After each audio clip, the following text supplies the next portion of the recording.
പിതാവിൻ്റെയും പുത്രൻ്റെയും പരിശുദ്ധാത്മാവിൻ്റെയും നാമത്തിൽ തന്നെ ആമേൻ. സ്നേഹവാനായ ദൈവമേ, സ്വർഗീയ പിതാവേ, മനോഹരമായ ഈ പ്രഭാതത്തിനായി ഞങ്ങളങ്ങേ സ്തുതിക്കുന്നു, ഞങ്ങളങ്ങേ വാഴ്ത്തുന്നു. നിൻ്റെ മക്കളാകുന്ന ഞങ്ങൾക്ക് അവിടുത്തെ ആലയത്തിൽ ഒരുമിച്ച് കൂടി വരുവാൻ, അങ്ങേ ആരാധിക്കുവാൻ, അങ്ങേ മഹത്വപ്പെടുത്തുവാൻ, അങ്ങേക്ക് സ്തോത്രം ചെയ്യുവാൻ കൃപ തന്നതുകൊണ്ട് ഞങ്ങൾ നിന്നെ വാഴ്ത്തുന്നു, ഞങ്ങളങ്ങേ സ്തുതിക്കുന്നു. കർത്താവേ, അവിടുത്തെ പരിശുദ്ധാത്മാവിനാൽ ഞങ്ങളെ നിറയ്ക്കണമേ. സത്യത്തിലും ആത്മാവിലും അങ്ങേ ആരാധിപ്പാൻ ഞങ്ങളെ സഹായിക്കണമെന്ന് ഞങ്ങൾ നിന്നോട് പ്രാർത്ഥിക്കുന്നു. അവിടുത്തെ ആലയത്തിൽ അങ്ങേ ആരാധിപ്പാൻ കൂടി വന്നിരിക്കുന്ന നിൻ്റെ മക്കളെ എല്ലാവരെയും അവിടുന്ന് അനുഗ്രഹിക്കണമേ. അവിടുന്ന് ഞങ്ങളുടെ ഹൃദയങ്ങളോട് സംസാരിക്കണമേ. ഞങ്ങളുടെ കുറവുകളെയൊക്കെ ഞങ്ങളോട് ക്ഷമിക്കണമെന്ന് പ്രാർത്ഥിക്കുന്നു. ഞങ്ങളുടെ ബലഹീനതകളെ പൊറുക്കണമേ. കർത്താവേ, ഇന്ന് പാടുവാൻ, പ്രാർത്ഥിപ്പാൻ, തിരുവചനം ധ്യാനിപ്പാൻ, തിരുമേശയോട് അടുത്ത് വരുവാൻ തിരുമേനി ഞങ്ങൾക്ക് എല്ലാവർക്കും സഹായിക്കണം.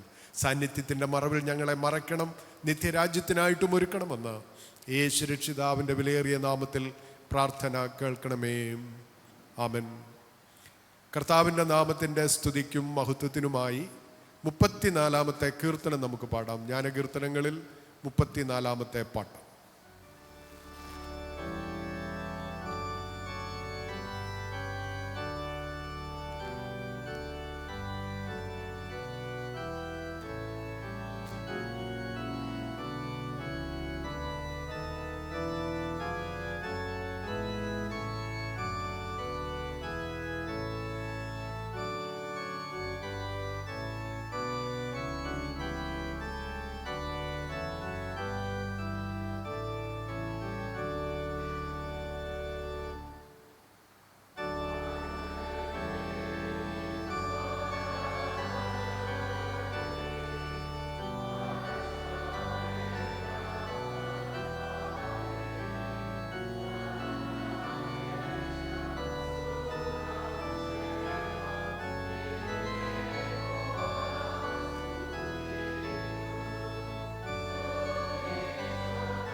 നിൽക്കുമ്പോൾ തന്നെ നമുക്ക് പ്രാർത്ഥിക്കാം.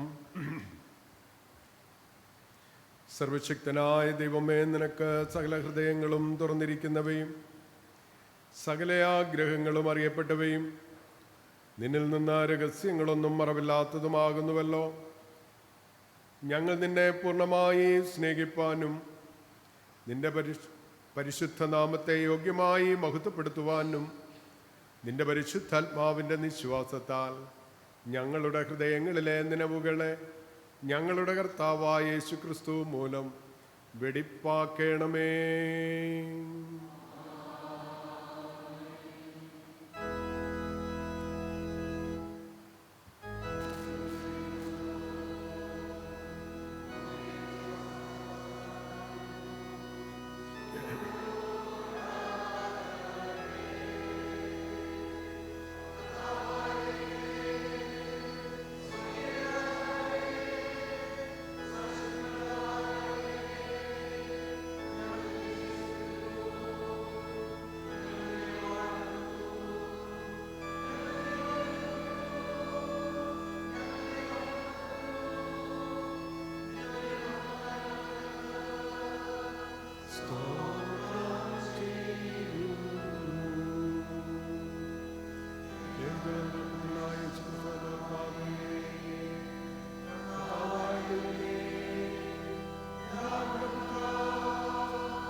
നമ്മുടെ കർത്താവ് പറഞ്ഞ പ്രകാരം ന്യായപ്രമാണത്തിൻ്റെയും പ്രവാചകന്മാരുടെയും ചുരുക്കം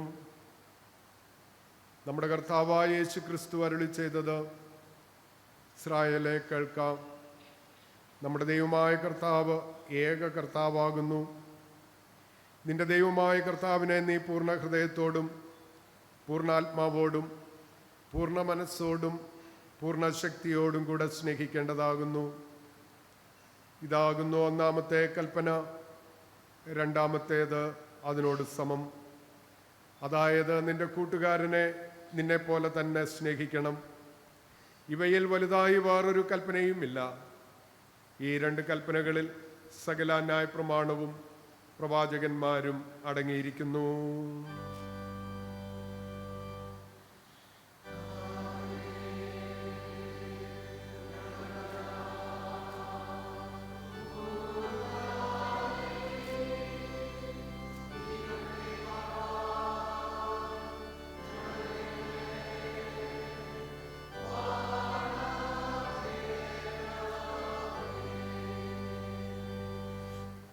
കർത്താവിൽ പ്രിയരെ, ദൈവത്തിൻ്റെ ഏറ്റവും പരിശുദ്ധ വചനം കേൾക്കുവാനും കർത്താവിൻ്റെ ശരീരരക്തങ്ങളെ കൈക്കൊള്ളുവാനും നാം ഒരുമിച്ച് വന്നിരിക്കുന്നു.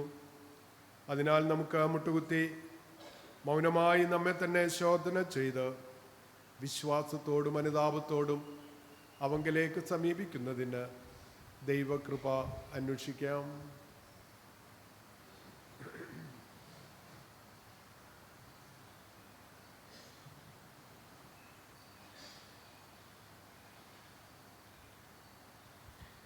നിങ്ങളുടെ പാപങ്ങളെക്കുറിച്ച് നേരായും താല്പര്യമായും മാനസാന്തരപ്പെട്ട്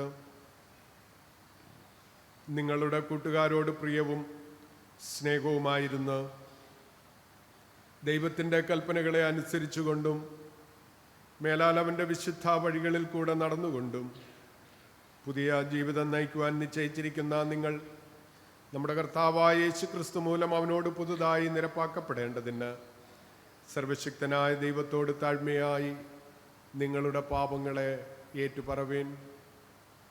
സ്വർഗസ്ഥ പിതാവേ, ഞങ്ങൾ നിനക്കും ഞങ്ങളുടെ അയൽക്കാർക്കും വിരോധമായി പാപം ചെയ്തിരിക്കുന്നു എന്ന് ഏറ്റുപറയുന്നു. ഞങ്ങൾ പ്രകാശത്തിലല്ല ഇരുട്ടിൽ അത്രയും നടന്നിരിക്കുന്നത്. ഞങ്ങൾ കർത്താവിൻ്റെ നാമം ഉച്ചരിക്കുന്നെങ്കിലും ഞങ്ങൾ അനീതി വിട്ടുതന്നിട്ടില്ല. ഞങ്ങളോട് കരുണയുണ്ടാകണമേ. യേശു ക്രിസ്തു നിമിത്തം ഞങ്ങളുടെ സകല പാപങ്ങളും ഞങ്ങളോട് ക്ഷമിക്കണമേ. നിന്റെ പരിശുദ്ധാത്മാവിനാൽ ഞങ്ങളെ വെടിപ്പാക്കണമേ. ഞങ്ങളുടെ മനസാക്ഷികളെ ഉണർത്തണമേ. മറ്റുള്ളവരോട് ഹൃദയപൂർവ്വം ക്ഷമിക്കുവാൻ തക്ക പ്രാപ്തി ഞങ്ങൾക്ക് നൽകണമേ. നിന്റെ നാമത്തിൻ്റെ മഹത്വത്തിനായി ജീവന്റെ പുതുക്കത്തിൽ മേലാൽ നിന്നെ സേവിക്കുവാൻ ഞങ്ങൾക്ക് കൃപ നൽകണമെന്ന് ഞങ്ങളുടെ കർത്താവായ യേശു ക്രിസ്തു മൂലം ഞങ്ങൾ അപേക്ഷിക്കുന്നു. ആമേൻ.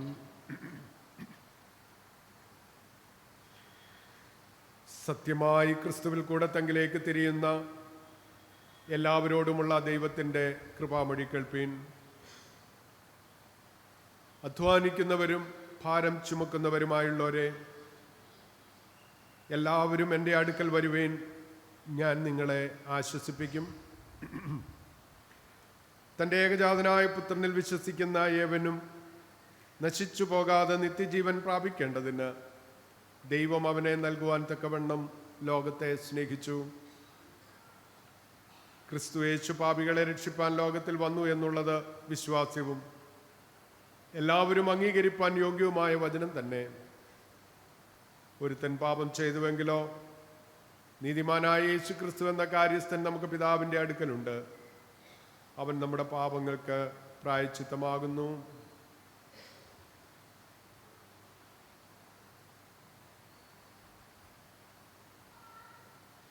മനഃപൂർവമായ മാനസാന്തരത്തോടും സത്യവിശ്വാസത്തോടും തങ്ങളിലേക്ക് തിരികെയും തങ്ങളുടെ സഹോദരങ്ങളോട് ക്ഷമിക്കുകയും ചെയ്യുന്ന എല്ലാവർക്കും പാപമോചനം നൽകുമെന്ന് തൻ്റെ മഹാകരുണയാൽ വാഗ്ദത്തം ചെയ്തിരിക്കുന്ന സ്വർഗസ്ഥ പിതാവായ സർവശക്തിയുള്ള ദൈവം നമ്മുടെ കർത്താവായ യേശു ക്രിസ്തു മൂലം നിങ്ങളോട് കരുണയുണ്ടായി നിങ്ങളുടെ സകല പാപങ്ങളെയും ക്ഷമിച്ച് അവയിൽ നിന്ന് നിങ്ങളെ വിടുവിച്ച് സകല നന്മയിലും ഉറപ്പിച്ച് ബലപ്പെടുത്തി നിങ്ങളെ നിത്യജീവങ്കിലേക്ക് പ്രവേശിപ്പിക്കട്ടെ.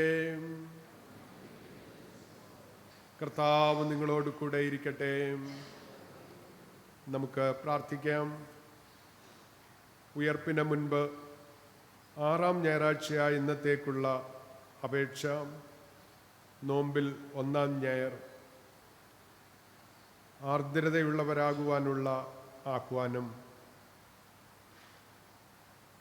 നിത്യമായി ഞങ്ങളെ സ്നേഹിച്ച് പരിപാലിക്കുന്ന പിതാവാം ദൈവമേ, ആർദ്രതയുള്ള ആത്മാവിനാൽ നിന്റെ ജനങ്ങളായ ഞങ്ങളെ നയിക്കുകയും നിന്റെ പുത്രനായ കർത്താവായ യേശു ക്രിസ്തുവിൽ കൂടെ ഞങ്ങളുടെ പാപങ്ങളിൽ നിന്ന് ഞങ്ങളെ വീണ്ടെടുക്കുകയും കർത്താവെ അപ്രകാരം ചെയ്തതിനായി ഞങ്ങൾ നിനക്ക് സ്തുതി സ്തോത്രങ്ങൾ അർപ്പിക്കുന്നു. നിന്റെ കൃപയാൽ രൂപാന്തരപ്പെട്ടും നിന്റെ അനുകമ്പയാൽ ശുദ്ധീകരിക്കപ്പെട്ടും മറ്റുള്ളവരോടുള്ള ബന്ധത്തിൽ നിന്റെ അനുകമ്പയെ പ്രതിഫലിപ്പിക്കുവാൻ ഞങ്ങളെ സഹായിക്കണമേ. ഞങ്ങളുടെ കരങ്ങളെ ഉയർത്തി മനസ്സുകളെ തുറന്ന് മറ്റുള്ളവർക്ക് നിന്റെ സൗഖ്യമാക്കുന്ന സ്നേഹം പകരുവാൻ സഹായിക്കണമേ. രൂത്തിനെ പോലെ ശുശ്രൂഷയിൽ വിശ്വസ്തരായും കർത്താവായ യേശു ക്രിസ്തുവിനെ പോലെ തകർന്നിരിക്കുന്നവർക്ക് ആശ്വാസത്തിൻ്റെ സാന്ത്വന സ്പർശമായിരിക്കുവാനും ഈ ലോകത്തിൽ അങ്ങയുടെ ജീവാത്മാവിനെ നിരന്തരം പകരുവാനും ഞങ്ങളെ പ്രാപ്തരാക്കണമെന്ന് പിതാവിനോടും പരിശുദ്ധാത്മാവിനോടും കൂടെ ഏകദൈവമായി കാലാവസാനം കൂടാതെ നിരന്തരം ജീവിച്ചു വാഴുന്ന യേശു മിശിഹാ മൂലം ഞങ്ങൾ അങ്ങയോട് അപേക്ഷിക്കുന്നു. ആമേൻ. എല്ലാവർക്കും ഇരിക്കാം. ഇപ്പോൾ പാഠങ്ങൾ വായിക്കുന്നത്.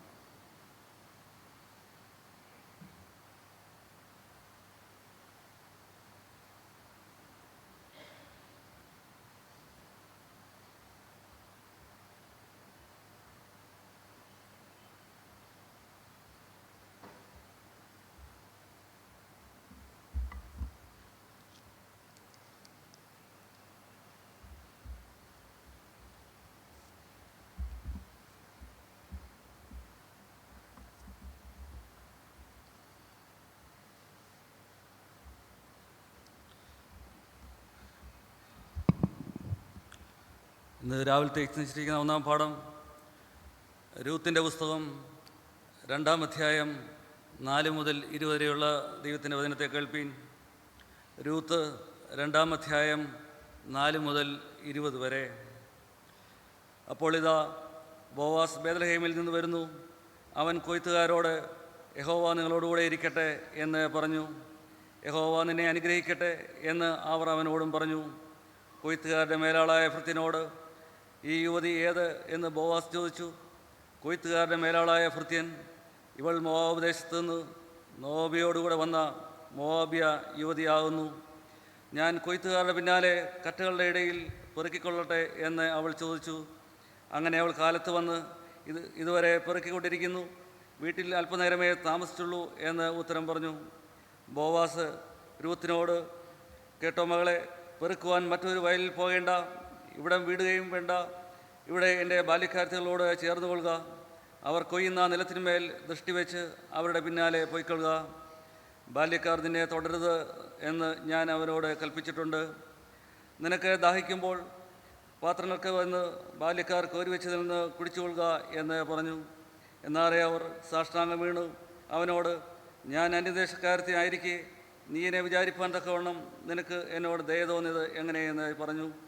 ബോവാസ് അവളോട്, നിൻ്റെ ഭർത്താവ് മരിച്ച ശേഷം അമ്മാവിയമ്മയ്ക്ക് നീ ചെയ്തിരിക്കുന്നതും നിൻ്റെ അപ്പനെയും അമ്മയെയും സ്വദേശത്തെയും വിട്ട് മുമ്പേ അറിയാത്ത ജനത്തിൻ്റെ അടുക്കൽ വന്നിരിക്കുന്നതുമായ വിവരമൊക്കെയും ഞാൻ കേട്ടിരിക്കുന്നു. നിൻ്റെ പ്രവൃത്തിക്ക് യഹോവ പകരം നൽകട്ടെ. ഇസ്രായേലിൻ്റെ ദൈവമായ യഹോവയുടെ ചിറകിൻ കീഴെ ആശ്രയിച്ച് വന്നിരിക്കുന്ന നിനക്ക് അവൻ പൂർണ്ണ പ്രതിഫലം തരുമാറാകട്ടെ എന്ന് ഉത്തരം പറഞ്ഞു. അതിന് അവൾ, യജമാനെ, ഞാൻ നിൻ്റെ ദാസിമാരിൽ ഒരുത്തിയെ പോലെയല്ല എന്ന് വരികിലും നീ എന്നെ ആശ്വസിപ്പിക്കുകയും അടിയനോട് ദയയായി സംസാരിക്കുകയും ചെയ്യുവാൻ തക്കവണ്ണം എന്നോട് നിനക്ക് കൃപ തോന്നിയല്ലോ എന്ന് പറഞ്ഞു. ഭക്ഷണ സമയത്തെ ബോവാസ് അവളോട്, ഇവിടെ വന്ന് ഭക്ഷണം കഴിക്കുക, കഷ്ണം ചാറിൽ മുക്കിക്കൊള്ളുക എന്ന് പറഞ്ഞു. അങ്ങനെ അവൾ കൊയ്ത്തുകാരുടെ അരികെ ഇരുന്നു. അവൻ അവൾക്ക് മലർ കൊടുത്തു. അവൾ തിന്നു തൃപ്തിയായി ശേഷിപ്പിക്കുകയും ചെയ്തു. അവൾ പെറുക്കുവാൻ എഴുന്നേറ്റപ്പോൾ ബോവാസ് തൻ്റെ ബാല്യക്കാരോട്, അവൾ കറ്റകളുടെ ഇടയിൽ നിന്ന് പെറുക്കിക്കൊള്ളട്ടെ, അവളെ ഉപദ്രവിക്കരുത്. പെറുക്കേണ്ടതിന് അവൾക്കായിട്ട് കറ്റകളിൽ നിന്ന് വലിച്ചിട്ടേക്കണം, അവളെ ശകാരിക്കരുത് എന്ന് കൽപ്പിച്ചു. ഇങ്ങനെ അവൾ വൈകുന്നേരം വരെ പെറുക്കിയത് മെതിച്ചപ്പോൾ ഏകദേശം 1 പറ യവം ഉണ്ടായിരുന്നു. അവൾ അത് എടുത്തുകൊണ്ട് പട്ടണത്തിലേക്ക് പോയി. അവൾ പെറുക്കിക്കൊണ്ടുവന്നത് അമ്മാവിയമ്മ കണ്ടു. താൻ തിന്നു ശേഷിപ്പിച്ചിരിക്കുന്നതും അവളെടുത്ത് അവൾക്ക് കൊടുത്തു. അമ്മാവിയമ്മ അവളോട്, നീ ഇന്ന് എവിടെയായിരുന്നു പെറുക്കിയത്? എവിടെയായിരുന്നു വേല ചെയ്തത്? നിന്നോട് ആദരവ് കാണിച്ചവൻ അനുഗ്രഹിക്കപ്പെട്ടവൻ എന്ന് പറഞ്ഞു. താൻ ഇന്ന ആളുടെ അടുക്കലായിരുന്നു വേല ചെയ്തത് എന്ന് അവൾ അമ്മാവിയമ്മയോട് അറിയിച്ചു. ബോവാസ് എന്നൊരു ആളുടെ അടുക്കലായിരുന്നു ഞാൻ ഇന്ന് വേല ചെയ്തത് എന്ന് പറഞ്ഞു. നൊവൊമി മരുമകളോട്, ജീവനുള്ളവരോടും മരിച്ചവരോടും ദയ വിടാതിരിക്കുന്നു, യഹോവയാൽ അവർ അനുഗ്രഹിക്കപ്പെട്ടവൻ എന്ന് പറഞ്ഞു. അയാൾ നമുക്ക് അടുത്ത ചാർച്ചക്കാരനും നമ്മുടെ വീണ്ടെടുപ്പുകാരിൽ ഒരുത്തനുമാകുന്നു എന്നും നൊവൊമി അവളോട് പറഞ്ഞു. ഇവിടെ 1-ാം പാഠം അവസാനിച്ചിരിക്കുന്നു.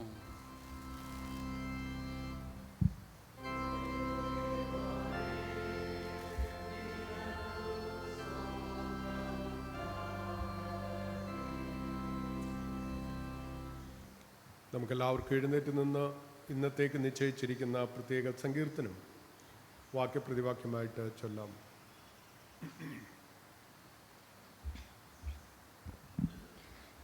ഇന്ന് കാലത്തേക്ക് നിശ്ചയിച്ചിരിക്കുന്ന സങ്കീർത്തനം 145. 145-ാം സങ്കീർത്തനം നമുക്ക് വാക്യപ്രതിവാക്യമായി വായിക്കാം. എൻ്റെ ദൈവമായ രാജാവേ, ഞാൻ നിന്നെ പുകഴ്ത്തും, ഞാൻ നിന്റെ നാമത്തെ എന്നേക്കും വാഴ്ത്തും. നാൾതോറും ഞാൻ നിന്നെ വാഴ്ത്തും, ഞാൻ നിന്റെ നാമത്തെ എന്നേക്കും സ്തുതിക്കും. യഹോവ വലിയവനും അത്യന്തം സ്തുത്യനുമാകുന്നു, അവൻ്റെ മഹിമ അഗോചരമത്രേ. തലമുറ തലമുറയോട് നിന്റെ ക്രിയകളെ പുകഴ്ത്തി നിന്റെ വീര്യപ്രവൃത്തികളെ പ്രസ്താവിക്കും. നിന്റെ പ്രതാപത്തിൻ്റെ തേജസ്സുള്ള മഹത്വത്തെയും നിന്റെ അത്ഭുത കാര്യങ്ങളെയും ഞാൻ ധ്യാനിക്കും. മനുഷ്യർ നിന്റെ ഭയങ്കര പ്രവൃത്തികളുടെ ബലം പ്രസ്താവിക്കും, ഞാൻ നിന്റെ മഹിമയെ വർണ്ണിക്കും. അവർ നിന്റെ വലിയ നന്മയുടെ ഓർമ്മയെ പ്രസ്തമാക്കും, നിന്റെ നീതിയെക്കുറിച്ച് ഘോഷിച്ചുല്ലസിക്കും. യഹോവ കൃപയും കരുണയും ദീർഘക്ഷമയും മഹാദയയും ഉള്ളവൻ. യഹോവ എല്ലാവർക്കും നല്ലവൻ, തൻ്റെ സകല പ്രവൃത്തികളോടും അവന് കരുണ തോന്നുന്നു. യഹോവയെ നിന്റെ സകല പ്രവൃത്തികളും നിനക്ക് സ്തോത്രം ചെയ്യും, നിന്റെ ഭക്തന്മാർ നിന്നെ വാഴ്ത്തും. മനുഷ്യപുത്രന്മാരോട് അവൻ്റെ വീര്യപ്രവൃത്തികളും അവൻ്റെ രാജ്യത്വത്തിന് തേജസ്സുള്ള മഹത്വവും പ്രസ്താവിക്കേണ്ടതിന് നിന്റെ ശക്തിയെക്കുറിച്ച് സംസാരിക്കുന്നു. നിന്റെ രാജ്യത്വം നിത്യരാജ്യത്വമാകുന്നു. നിന്റെ ആധിപത്യം തലമുറ തലമുറയായിരിക്കുന്നു. വീഴുന്നവരെയൊക്കെ യഹോവ താങ്ങുന്നു, കുനിഞ്ഞിരിക്കുന്നവരെയൊക്കെ അവൻ നിവർത്തുന്നു. എല്ലാവരുടെയും കണ്ണ് നിന്നെ നോക്കി കാത്തിരിക്കുന്നു. നീ തത്സമയം അവർക്ക് ഭക്ഷണം കൊടുക്കുന്നു. യഹോവ തൻ്റെ സകല വഴികളിലും നീതിമാനും അവൻ്റെ സകല പ്രവൃത്തികളും ദയാലുവുമാകുന്നു. യഹോവ തന്നെ വിളിച്ചപേക്ഷിക്കുന്ന ഏവർക്കും, സത്യമായി തന്നെ വിളിച്ചപേക്ഷിക്കുന്ന ഏവർക്കും സമീപസ്ഥനാകുന്നു. തൻ്റെ ഭക്തന്മാരുടെ ആഗ്രഹം അവൻ സാധിപ്പിക്കും. അവരുടെ നിലവിളി കേട്ട് അവരെ രക്ഷിക്കും. യഹോവ തന്നെ സ്നേഹിക്കുന്ന ഏവരെയും പരിപാലിക്കുന്നു, എന്നാൽ സകല ദുഷ്ടന്മാരെയും അവൻ നശിപ്പിക്കുന്നു. എൻ്റെ വായ യഹോവയുടെ സ്തുതിയെ പ്രസ്താവിക്കും. സകല ജഡവും അവൻ്റെ വിശുദ്ധ നാമത്തെ എന്നേക്കും വാഴ്ത്തട്ടെ.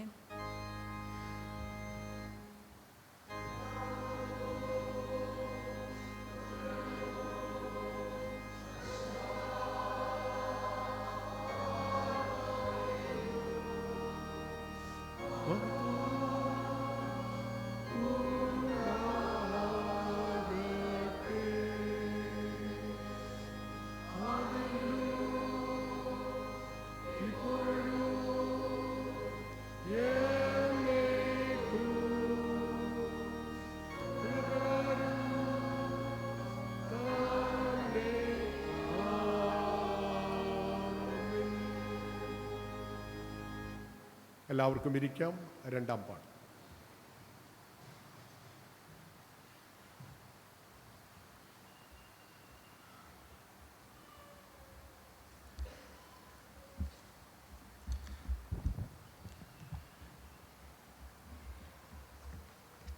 രണ്ടാം പാഠം. അപ്പോസ്തലനായ വിശുദ്ധ പൗലോസ് എഫേസ്യർക്ക് എഴുതിയ ലേഖനം 4-ാം അധ്യായം 25-ാം വാക്യം മുതൽ 32-ാം വാക്യം വരെയുള്ള ദൈവവചനങ്ങളെ ശ്രദ്ധിപ്പീൻ. എഫേസ്യർ 4-ാം അധ്യായം 25-ാം വാക്യം മുതൽ. ആകയാൽ ഫോഷ്ക് ഉപേക്ഷിച്ച് ഒരുത്തൻ താതാൻ്റെ കൂട്ടുകാരനോട് സത്യം സംസാരിപ്പീൻ. നാം തമ്മിൽ അവയവങ്ങളല്ലോ, കോപിച്ചാൽ പാപം ചെയ്യാതിരിപ്പീൻ. സൂര്യൻ അസ്തമിക്കുവോളം നിങ്ങൾ കോപം വെച്ചുകൊണ്ടിരിക്കരുത്, പിശാചിന് ഇടം കൊടുക്കരുത്. കള്ളൻ ഇനി കക്കാതെ മുട്ടുള്ളവന് ദാനം ചെയ്യുവാൻ ഉണ്ടാക്കേണ്ടതിന് കൈകൊണ്ട് നല്ലത് പ്രവർത്തിച്ച് അധ്വാനിക്കുക അത്രേ വേണ്ടത്. കേൾക്കുന്നവർക്ക് കൃപ ലഭിക്കേണ്ടതിന് ആവശ്യം പോലെ ആത്മീക വർധനയ്ക്കായി നല്ല വാക്കല്ലാതെ ആകാത്തത് ഒന്നും നിങ്ങളുടെ വായിൽ നിന്ന് പുറപ്പെടരുത്. ദൈവത്തിൻ്റെ പരിശുദ്ധാത്മാവിനെ ദുഃഖിപ്പിക്കരുത്. അവനാലല്ലോ നിങ്ങൾക്ക് വീണ്ടെടുപ്പ് നാളിനായി മുദ്രയിട്ടിരിക്കുന്നത്. എല്ലാ കയ്പും കോപവും ക്രോധവും കുറ്റാരവും ദൂഷണവും സകല ദുർഗുണവുമായി നിങ്ങളെ വിട്ട് ഒഴിഞ്ഞു പോകട്ടെ. നിങ്ങൾ തമ്മിൽ ദയവും മനസ്സലിവുള്ളവരായി ദൈവം ക്രിസ്തുവിൽ നിങ്ങളോട് ക്ഷമിച്ചതുപോലെ അന്യോന്യം ക്ഷമിപ്പീൻ. ഇവിടെ രണ്ടാം പാഠം വായിച്ച് അവസാനിക്കുന്നു.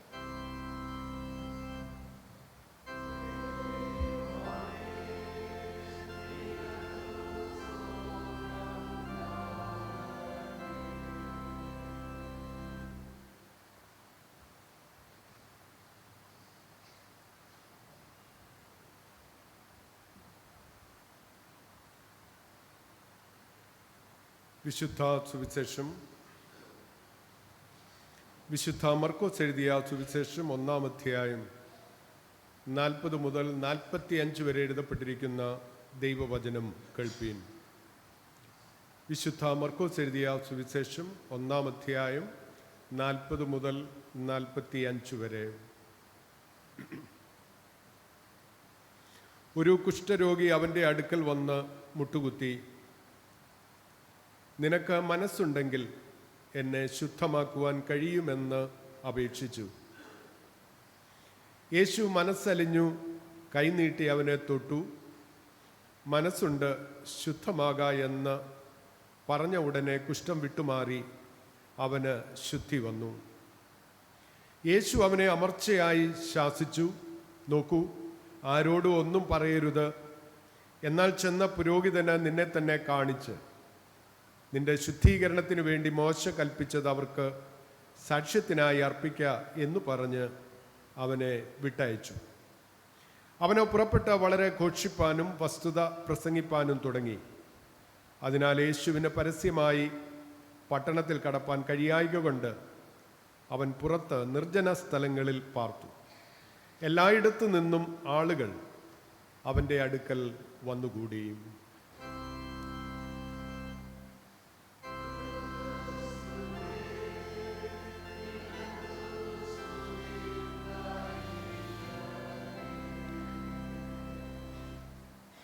81 കീർത്തനം നമുക്ക് പാടാം. ജ്ഞാനകീർത്തനങ്ങളിൽ 81 പാട്ട്.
ഞങ്ങളുടെ നല്ല ദൈവമേ, സ്വർഗീയ പിതാവേ, മാറ്റമില്ലാത്ത തിരുവചനം ഞങ്ങൾ ധ്യാനിക്കുമ്പോൾ അവിടുത്തെ പരിശുദ്ധാത്മാവ് ഞങ്ങളോട് ഇടപെട്ടുകൊണ്ടിരിക്കണമേ.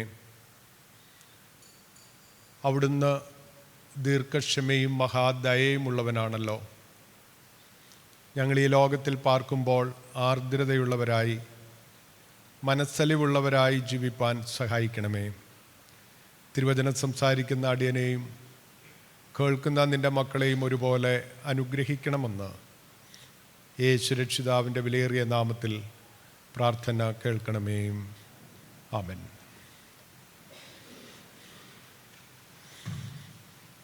നൂറ്റി 45 സങ്കീർത്തനം 8ഉം 9ഉം വാക്യങ്ങൾ.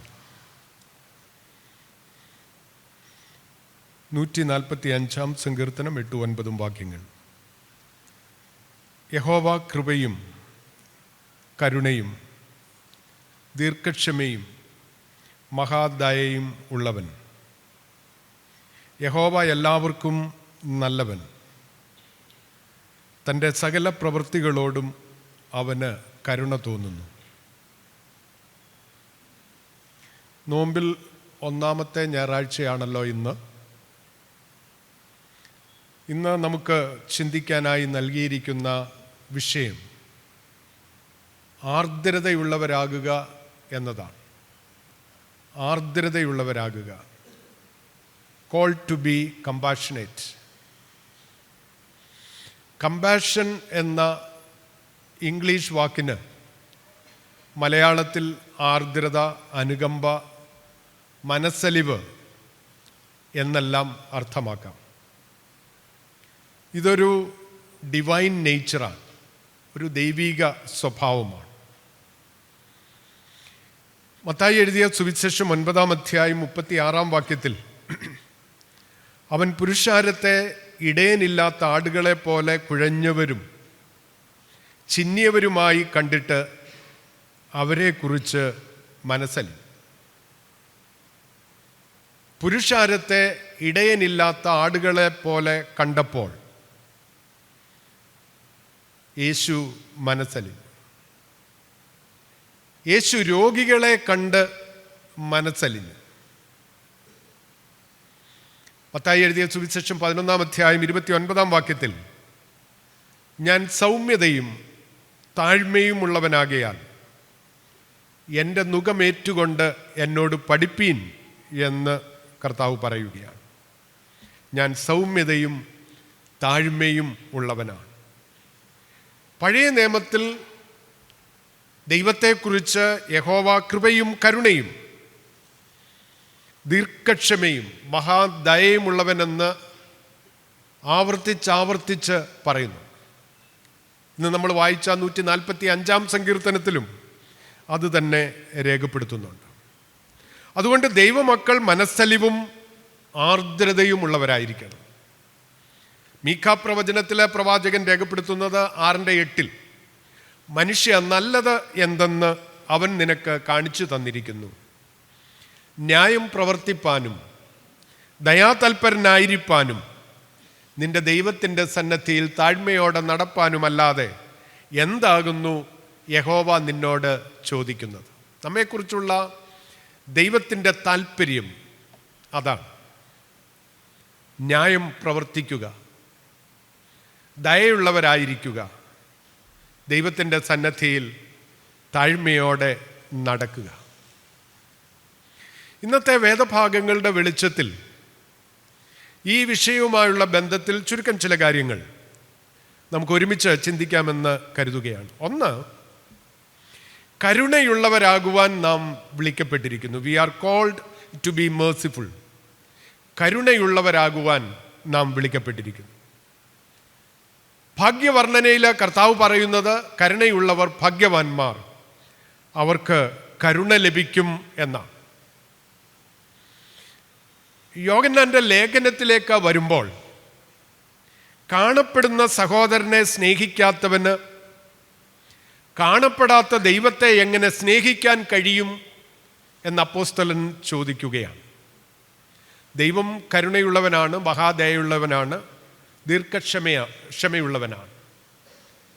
യോഹന്നാൻ അപ്പോസ്തലൻ ചോദിക്കുകയാണ്, കാണപ്പെടുന്ന സഹോദരനെ സ്നേഹിക്കാൻ കഴിയാത്തവന് എങ്ങനെ കാണപ്പെടാത്ത ദൈവത്തെ സ്നേഹിക്കാൻ കഴിയും എന്ന്. അതുകൊണ്ട് ക്രിസ്തുവിൻ്റെ കരുണ നമ്മുടെ ഹൃദയങ്ങളിൽ നിറയണം. ദൈവത്തിൻ്റെ കരുണ, ദൈവത്തിൻ്റെ ആർദ്രത, ദൈവത്തിൻ്റെ മനസ്സലിവ് നമ്മുടെ ഹൃദയങ്ങളിൽ നിറയണം. നാം യേശുവിനെ പോലെ കരുണയുള്ളവരാകണം, മനസ്സലിവുള്ളവരാകണം, ആർദ്രതയുള്ളവരാകണം. നാം കരുണയുള്ളവരെങ്കിൽ നമുക്കും കരുണ ലഭിക്കും. ഈ യാഥാർത്ഥ്യം വിളിച്ചറിയിക്കുന്ന ഒരു വേദഭാഗമാണ് ഇന്നത്തെ 1-ാം പാഠം. രൂത്തിന്റെ പുസ്തകം 2-ാം അധ്യായം 4 മുതൽ 20 വരെയുള്ള വാക്യങ്ങൾ. രൂത്തിന്റെ പുസ്തകത്തിലെ കഥ നമുക്ക് സുപരിചിതമാണ്, അതുകൊണ്ടത് റിപ്പീറ്റ് ചെയ്യാനായിട്ട് ഞാൻ ആഗ്രഹിക്കുന്നില്ല. നവോമി എന്ന വാക്കിൻ്റെ അർത്ഥം നവോമി തന്നെ പറയുന്നുണ്ട്, ഞാൻ മാറ ആണ്, കയ്പാണ് എന്ന്. രൂത്ത് എന്ന വാക്കിൻ്റെ അർത്ഥം കമ്പാഷനേറ്റ് ഫ്രണ്ട്, ആർദ്രതയുള്ള സ്നേഹിതൻ എന്നാണ് രൂത്ത് എന്ന പേരിൻ്റെ അർത്ഥം. ബോവാസ് എന്ന പേരിൻ്റെ അർത്ഥം ഇൻ ഹിം ഈ സ്ട്രെങ്ത്, അവനിൽ ശക്തിയുണ്ട് എന്ന്. രൂത്ത് കാലാപെറുക്കുവാൻ പോകുന്നത് ബോവാസിൻ്റെ വയലിലാണ്. ദൈവത്തിൻ്റെ വിരലടയാളമാണ് നമുക്കവിടെ കാണാൻ കഴിയുന്നത്, അല്ലെങ്കിൽ ദൈവത്തിൻ്റെ മുൻ നിയോഗമാണ് നമുക്കവിടെ കാണാൻ സാധിക്കുന്നത്. ബോവാസ് കൊയ്ത്തുകാരെ വന്ദനം ചെയ്യുന്നത് ശ്രദ്ധേയമാണ്. ബോവാസ് വിളിച്ചു പറഞ്ഞുകൊണ്ടാണ് വരുന്നത്, the Lord be with U. നമ്മൾ ആരാധന കഴിഞ്ഞ് ഇറങ്ങിപ്പോകുന്നതിന് മുമ്പുള്ള ആ ഫൈനൽ ബ്ലെസ്സിങ്ങിൽ പറയുന്നത് അതാണ്, ആ വാക്കാണ്, the Lord be with you. എന്താണ് പ്രതിവന്ദനം ചെയ്യുന്നത് കൊയ്ത്തുകാർ? The Lord bless you. ദൈവം നിന്നെ അനുഗ്രഹിക്കട്ടെ. നമ്മുടെ പറമ്പിൽ ജോലി ചെയ്യുന്ന ആളുകൾ, വയലിൽ പണി ചെയ്യുന്നവർ നമ്മോട് ദൈവം നിങ്ങളെ അനുഗ്രഹിക്കട്ടെ എന്ന് പറഞ്ഞ് നാം കേട്ടിട്ടുണ്ടോ? ദൈവം നിങ്ങളോട് കൂടെ ഇരിക്കട്ടെ എന്ന് ജോലിക്കാരോട് പറയുന്നത് നിങ്ങൾ കേട്ടിട്ടുണ്ടോ? അല്ലെങ്കിൽ നിങ്ങൾ അങ്ങനെ പറഞ്ഞിട്ടുണ്ടോ? ഇത് അനുഗ്രഹത്തിൻ്റെ ഭാഷയാണ്.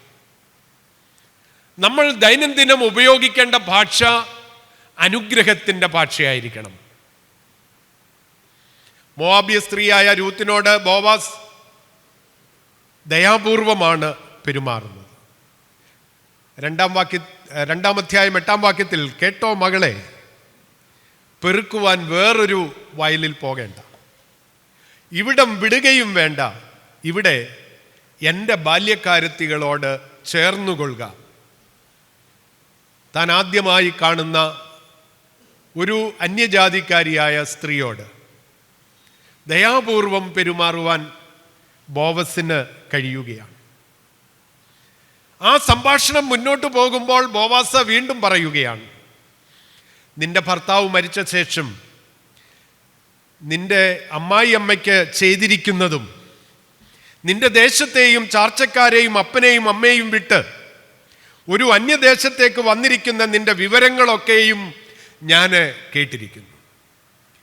നമ്മളൊരാളെ സ്നേഹിക്കുന്നത് അവരുടെ സ്വഭാവ മഹിമയിലാണ്, അവരുടെ സൗന്ദര്യത്തിലായിരിക്കുകയല്ല, അവരുടെ കഴിവുകേടിലോ അല്ല. നമ്മൾ നിശ്ചയമായും ഒരാളെ സ്നേഹിക്കുന്നത് അവരുടെ സ്വഭാവ വൈശിഷ്ട്യത്തിലാണ്. ഉച്ചയ്ക്ക് അവൾ ഭക്ഷണം കഴിച്ച ബാക്കി അമ്മായിയമ്മയ്ക്ക് വേണ്ടി കരുതി വയ്ക്കുകയാണ്. ആ രൂത്തിൻ്റെ മനോഭാവം വളരെ ശ്രദ്ധേയമാണ്. താൻ കഴിച്ചിട്ട് ഒരു ഭാഗം അമ്മായിയമ്മയ്ക്ക് വേണ്ടി മാറ്റിവെക്കുകയാണ്. നമ്മൾ ചിന്തിക്കേണ്ട ഒരു കഥാപാത്രമാണ് രൂത്ത്. എന്ത് കണ്ടിട്ടാണ് ഈ രൂത്ത് അമ്മായിയമ്മയുടെ പിന്നാലെ ഇറങ്ങിത്തിരിക്കുന്നത്? തന്നെ സ്നേഹിക്കാൻ, കരുതുവാൻ, തനിക്ക് ഭക്ഷണം നൽകുവാൻ തനിക്ക് ഭർത്താവില്ല, ഭർത്താവ് മരിച്ചുപോയി. ആണെന്ന് പറയുന്ന ഒരു വ്യക്തി പോലും ആ കുടുംബത്തിലില്ല. കേവലം ബലഹീനയായ, വാർദ്ധക്യം പ്രാപിച്ച ഒരു സ്ത്രീയോട് കൂടെ ഈ രൂത്ത് ഇറങ്ങിത്തിരിക്കുന്നത് എന്തെങ്കിലും നവോമിയിൽ നിന്ന് കിട്ടുമെന്നുള്ള പ്രതീക്ഷയിലല്ല. ഭർത്താവും മക്കളും നഷ്ടപ്പെട്ട ഈ സ്ത്രീയെ സഹായിക്കണമെന്നുള്ള ചിന്ത കൊണ്ട് മാത്രമാണ് രൂത്ത് അവളുടെ പിന്നാലെ ഇറങ്ങിത്തിരിക്കുന്നത്. അവൾ ചിന്തിച്ചു കാണും, ഞാൻ നവോമിയെ സഹായിച്ചില്ലെങ്കിൽ, ഞാൻ അവളെ സംരക്ഷിച്ചില്ലെങ്കിൽ ആര് അവളെ സംരക്ഷിക്കും? ഈ ഒരു ചിന്തയായിരിക്കാം രൂത്തിനെ നവോമിയുടെ പിന്നാലെ പോകുവാനായിട്ട് നിർബന്ധിച്ചത്. കാലാപെറുക്കി കുടുംബം പോറ്റുന്ന രൂത്ത് മറ്റുള്ളവരുടെ ആട്ടും തുപ്പും ഒക്കെ കേട്ട് ശകാരം കേൾക്കേണ്ട ഒരു പണിയാണ് കാലാപെറുക്കുക എന്ന് പറയുന്നത്. അതിനൊക്കെ താൻ സന്നദ്ധയാകുകയാണ്. തൻ്റെയും അമ്മായിയമ്മയുടെയും വയറ് നിറയ്ക്കേണ്ടത് തൻ്റെ കടമയായി മാറിയിരിക്കുകയാണ്. കുഷ്ഠരോഗത്തെക്കുറിച്ച് നവീൻ ചൗള രചിച്ച പുസ്തകം പ്രകാശിപ്പിച്ചുകൊണ്ട് നടത്തിയ പ്രസംഗത്തിൽ മദർ തെരേസ പറഞ്ഞ ഒരു അനുഭവം ശ്രദ്ധേയമാണ്. 6 അംഗങ്ങളുള്ള ഒരു പാവപ്പെട്ട കുടുംബം. കൽക്കട്ടയിലെ ചേരിയിലാണ് അവർ താമസിക്കുന്നത്. സിസ്റ്റേഴ്സ് അവരെ കണ്ടുമുട്ടുമ്പോൾ അവർ കൊടും പട്ടിണിയിലായിരുന്നു. ആ വീട്ടുകാർക്ക് അത്താഴത്തിനായി സിസ്റ്റേഴ്സ് കുറച്ച് അരി കൊടുത്തു. അവരത് 2 പകുത്ത് ഒരു ഭാഗം തങ്ങളെപ്പോലെ പട്ടിണി കിടക്കുന്ന അയൽപ്പക്കത്തെ കുടുംബത്തിന് നൽകി. പ്രിയരെ, നാം കരുണ കാണിക്കുന്നവരായിരിക്കണം. നാം കരുണയുള്ളവരാകണം. നമ്മുടെ പട്ടിണിയിലും കരുണയുള്ളവരാകണം. നമ്മുടെ സമ്പത്തിലും കരുണയുള്ളവരായിരിക്കണം. കരുണ വറ്റിപ്പോകരുത് നമ്മിൽ. മനസ്സലിവ് വറ്റിപ്പോകരുത്. അവരൻ്റെ വേദനയിൽ മനസ്സലിയണം. അവരൻ്റെ ബുദ്ധിമുട്ടിൽ, അവൻ്റെ നഷ്ടത്തിൽ പങ്കുകാരാകണം. ലൂക്കോസിൻ്റെ സുവിശേഷം 6-ാം അധ്യായം 36-ാം വാക്യത്തിൽ നമ്മുടെ കർത്താവ് പറയുകയാണ്, നിങ്ങളുടെ പിതാവ് മനസ്സലിവുള്ളവനാകുന്നതുപോലെ നിങ്ങളും മനസ്സലിവുള്ളവരാകുവിൻ. നിങ്ങളുടെ പിതാവ് മനസ്സലിവുള്ളവനാകുന്നതുപോലെ നിങ്ങളും മനസ്സലിവുള്ളവരാകുവിൻ. ഒന്നാമത് ഞാൻ പറഞ്ഞത്, കരുണയുള്ളവരാകുവാൻ നാം വിളിക്കപ്പെട്ടിരിക്കുന്നു. 2, ആശ്വാസമാകുവാൻ നാം വിളിക്കപ്പെട്ടിരിക്കുന്നു. We are called to be compassionate, അല്ലെങ്കിൽ ബ്രിങ് കംഫർട്ട്, മറ്റുള്ളവർക്ക് ആശ്വാസം നൽകുക. ഇന്ന് നമ്മൾ വായിച്ചു കേട്ടത് മർക്കോസിൻ്റെ സുവിശേഷം 1-ാം അധ്യായം 40 മുതൽ 45 വരെയുള്ള വാക്യങ്ങളാണ്. കുഷ്ഠരോഗിയോട് മനസ്സലിവ് കാട്ടുന്ന കർത്താവ്, തകർന്ന ഹൃദയമുള്ളവർക്ക് അടുത്തു നിൽക്കുന്ന യേശുവിൻ്റെ സാന്നിധ്യമാകാൻ ഞാനും നിങ്ങളും വിളിക്കപ്പെട്ടിരിക്കുന്നു. തകർന്ന ഹൃദയമുള്ളവർക്ക് അടുത്തു നിൽക്കുന്ന യേശുവിൻ്റെ സാന്നിധ്യമാകാൻ ഞാനും നിങ്ങളും വിളിക്കപ്പെട്ടിരിക്കുന്നു. യേശു കർത്താവ് പന്തീരുവരെ അയക്കുന്നത്, മത്തായി എഴുതിയ സുവിശേഷം 10-ാം അധ്യായം 8-ാം വാക്യം, രോഗികളെ സൗഖ്യമാക്കുന്നതിനും കുഷ്ഠരോഗികളെ ശുദ്ധീകരിക്കുന്നതിനുമാണ്. രോഗികൾക്ക് സൗഖ്യം കൊടുക്കുക, കുഷ്ഠരോഗികൾക്ക് ശുദ്ധി നൽകുക. ആ കാലഘട്ടത്തിൽ കുഷ്ഠരോഗികളുടെ കാര്യം വളരെ കഷ്ടമാണ്. വീട്ടിൽ നിന്നും മനുഷ്യരുടെ കൂട്ടായ്മയിൽ നിന്നും കുഷ്ഠരോഗി പുറത്താക്കപ്പെടും. ഒരു തരത്തിൽ പറഞ്ഞാൽ ഏകാന്തവാസം. പൊതുനിരത്ത് ഉപയോഗിക്കേണ്ടി വന്നാൽ അവൻ വിളിച്ചു പറഞ്ഞുകൊണ്ട് നടക്കണം, അശുദ്ധൻ അശുദ്ധൻ അശുദ്ധൻ എന്ന്. ജീവിച്ചിരിക്കുമ്പോൾ തന്നെ മരിച്ചവനാണ് കുഷ്ഠരോഗി. ശരീരവും മനസ്സും തകർന്ന ജീവിതം. ആരും അടുപ്പിക്കത്തില്ല, എല്ലാവരും ആട്ടിപ്പായിക്കും. ന്യായപ്രമാണം ലംഘിച്ച് തൻ്റെ അടുക്കൽ വന്ന കുഷ്ഠരോഗിയെ യേശു ആട്ടിപ്പായിച്ചില്ല. യേശുവിൻ്റെ മുമ്പിൽ മുട്ടുകുത്തിക്കൊണ്ട്, നിനക്ക് മനസ്സുണ്ടെങ്കിൽ എന്നെ ശുദ്ധമാക്കാൻ കഴിയുമെന്ന് അവൻ യേശുവിനോട് പറഞ്ഞപ്പോൾ, മനസ്സുണ്ട്, ശുദ്ധമാക എന്ന് യേശു പറയുകയാണ്. അശുദ്ധനായ കുഷ്ഠരോഗിയെ ജീവന്റെ ദായകൻ കൈനീട്ടി തൊട്ടു. യേശുവിൻ്റെ സ്പർശനം അവനെ ശുദ്ധനാക്കി. അശുദ്ധം എന്ന് കേട്ടാൽ മാറ്റി നിർത്തുവാൻ ശ്രമിക്കുന്ന ഈ കാലഘട്ടത്തിൽ യേശു നമുക്കൊരു വെല്ലുവിളിയാകണം. മദർ തെരേസയെ നമുക്കറിയാം. ഒരുപാട് ഉദാഹരണങ്ങൾ മദറിൻ്റെ ജീവിതത്തിലൂടെ നമുക്ക് പറയാൻ കഴിയും. മദർ തെരേസയെക്കുറിച്ച് പറയുമ്പോൾ വില കുറഞ്ഞ സാരിയിൽ പൊതിഞ്ഞ വില കൂടിയ ജീവിതം എന്ന് വേണമെങ്കിൽ പറയാം. വില കുറഞ്ഞ സാരിയിൽ പൊതിഞ്ഞ വില കൂടിയ ജീവിതം.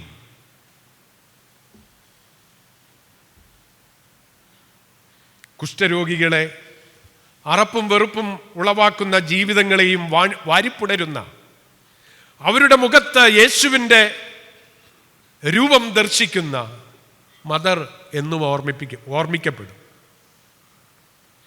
യേശു കർത്താവിനെ സംബന്ധിച്ച് കുഷ്ഠരോഗി അശുദ്ധനല്ല. നിരാശയുടെ കയത്തിൽ കൂപ്പുകുത്തിയ, ആശയും പ്രത്യാശയും നഷ്ടപ്പെട്ട ഒരു മനുഷ്യാത്മാവാണ്. യേശു ലോകത്തിലേക്ക് വന്നത് സൗഖ്യമുള്ളവരെ തേടിയല്ല, രോഗികളെ തേടിയാണ്. നീതിമാന്മാരെ തേടിയല്ല, പാപികളെ തേടിയാണ്. ബലവാന്മാരെ തേടിയല്ല, ബലഹീനരെ തേടിയാണ്. സമ്പത്തുള്ളവരെ തേടിയല്ല, ദരിദ്രരെയും ജീവിക്കാൻ നിവൃത്തിയില്ലാത്തവരെയും തേടിയാണ് യേശു ലോകത്തിലേക്ക് വന്നത്. അവനെ ശുദ്ധമാക്കിയിട്ട് യേശു അവനോട് പറഞ്ഞു, നിന്റെ ശുദ്ധീകരണത്തിന് വേണ്ടി യേശു മോശ കൽപ്പിച്ചത് അവർക്ക് സാക്ഷ്യത്തിനായി അർപ്പിക്ക എന്ന് പറഞ്ഞ് അവനെ വിട്ടയക്കുകയാണ്. ന്യായപ്രമാണം നിവൃത്തിയാകുന്ന, മനുഷ്യന്റെ നീതി നിവൃത്തിയാക്കപ്പെടുന്ന ഒരു സന്ദർഭമാണ് ഇത്. കുഷ്ഠരോഗത്തിൽ നിന്ന് ശുദ്ധി പ്രാപിച്ചവൻ പുരോഹിതന്റെ അടുക്കൽ ചെന്ന് അവൻ ശുദ്ധനായി എന്നുള്ള സർട്ടിഫിക്കറ്റ് വാങ്ങണം. അതിന് ചില സെറിമോണിയൽ റിച്വൽസ് ഒക്കെ ഉണ്ട്. ലേവ്യ പുസ്തകം 14-ാം അധ്യായം വായിക്കുമ്പോൾ അത് വളരെ വ്യക്തമായിട്ട് അവിടെ രേഖപ്പെടുത്തിയിട്ടുണ്ട്. ജീവനും ശുദ്ധിയുമുള്ള 2 പക്ഷികളെ എടുക്കണം. ദേവദാരു, ചുവപ്പ് നൂൽ, ഈസോപ്പ് എന്നിവ ഇട്ട വെള്ളത്തിൽ ജീവനുള്ള ഒരു പക്ഷിയെ അറുക്കണം. രക്തം കലർന്ന ആ വെള്ളം 7 പ്രാവശ്യം കുഷ്ഠരോഗിയുടെ മേല് തളിക്കണം. എന്നിട്ട് ജീവനുള്ള ഒരു പക്ഷിയെ വെളിയിൽ വിടണം. അവനെ ശുദ്ധിയുള്ളവനെന്ന് വിധിക്കണം. എന്നിട്ട് വീണ്ടും 7 ദിവസം കഴിഞ്ഞ് ഒരു റീ എക്സാമിനേഷനുണ്ട്. അവന് ശുദ്ധി വന്നു എന്ന് ഒരു സർട്ടിഫിക്കറ്റും ദേവാലയത്തിൽ നിന്ന് നൽകും. എന്നെ കേൾക്കുന്ന പ്രിയപ്പെട്ടവരെ, നിരാശയും വേദനയും അനുഭവിക്കുന്നവരുടെ ആവശ്യങ്ങളെ അനുകമ്പയോടെ മനസ്സിലാക്കാൻ നമുക്ക് സാധിക്കണം. മറ്റുള്ളവരോട് അനുകമ്പയോടെ ഇടപെടാൻ കഴിയണം. ഞാൻ ഓർക്കുന്നുണ്ട്, ഒരിക്കലൊരു കുഷ്ഠരോഗി, വിരലൊക്കെ നഷ്ടപ്പെട്ട ഒരു കുഷ്ഠരോഗി, ആകെ കൈപ്പത്തി, വിരലില്ലാത്ത കൈപ്പത്തി മാത്രമേ ഉള്ളൂ. അയാൾക്ക് ഭിക്ഷ കൊടുത്തത് ഞാൻ ഓർക്കുന്നുണ്ട്. എങ്ങും ആ കയ്യിലെങ്ങും മുട്ടാതെ ഒരു തുക അദ്ദേഹത്തിൻ്റെ കയ്യിൽ കൊടുക്കുമ്പോൾ ഞാൻ പ്രത്യേകം ശ്രദ്ധിച്ചു, അദ്ദേഹത്തിൻ്റെ കയ്യിലെന്നും മുട്ടരുത് എന്ന്. അറപ്പും വെറുപ്പും ഉളവാക്കുന്നവരെ മാറ്റി നിർത്താൻ ഞാനും നിങ്ങളും ശ്രമിക്കുമ്പോൾ യേശു കർത്താവ് അവനെ തൊടുകയാണ്. അവനെ തൊട്ടു. അവൻ്റെ അശുദ്ധി ശുദ്ധീകരണത്തിലേക്ക് അവനെ നയിക്കുകയാണ്. ഇന്ന് കർത്താവ് നമ്മെ ഒന്ന് തൊടണം. അവൻ നമ്മെ ഒന്ന് സ്പർശിക്കണം. കരുണയുള്ള, ആർദ്രതയുള്ള ഹൃദയങ്ങൾ നമ്മിലുണ്ടാവണം. മറ്റുള്ളവരെ കാണുമ്പോൾ, ബലഹീനരെ കാണുമ്പോൾ, ആവശ്യത്തിലിരിക്കുന്നവരെ കാണുമ്പോൾ, രോഗികളെ കാണുമ്പോൾ, ദുഃഖിതരെ കാണുമ്പോൾ, വേദനിക്കുന്നവരെ കാണുമ്പോൾ മനസ്സലിവുണ്ടാകുന്ന ഒരു ആർദ്രതയുള്ള ഹൃദയം നമുക്കുണ്ടാവണമെങ്കിൽ യേശു നമ്മിൽ വസിക്കണം. യേശു നമ്മിൽ വസിക്കണം പ്രിയമുള്ളവരെ. മൂന്നാമതായി ഒരു കാര്യം കൂടെ പറഞ്ഞ് ഞാൻ അവസാനിപ്പിക്കാം. ഐക്യത്തിൽ ജീവിക്കുക. ഐക്യത്തിൽ ജീവിക്കുക. Live in unity. നമ്മളിന്ന് വായിച്ചു കേട്ട 2-ാം പാഠം എഫേസ്യ ലേഖനം 4-ാം അധ്യായം 25 മുതലുള്ള വാക്യങ്ങളാണ്. ഒരുമയിൽ, സമാധാനത്തിൽ എങ്ങനെ ജീവിക്കാമെന്ന് പൗലോസ് അപ്പോസ്തലൻ അവിടെ പറയുകയാണ്. 133-ാം സങ്കീർത്തനത്തിൽ, ഇതാ സഹോദരന്മാർ ഒത്തൊരുമിച്ച് വസിക്കുന്നത് എത്ര ശുഭവും എത്ര മനോഹരവുമാകുന്നു. ഇനി അപ്പം നുറുക്കൽ ശുശ്രൂഷ തുടങ്ങുന്നതിന് തൊട്ടു മുമ്പ് ഈ വാക്യം നാം ആവർത്തിക്കും.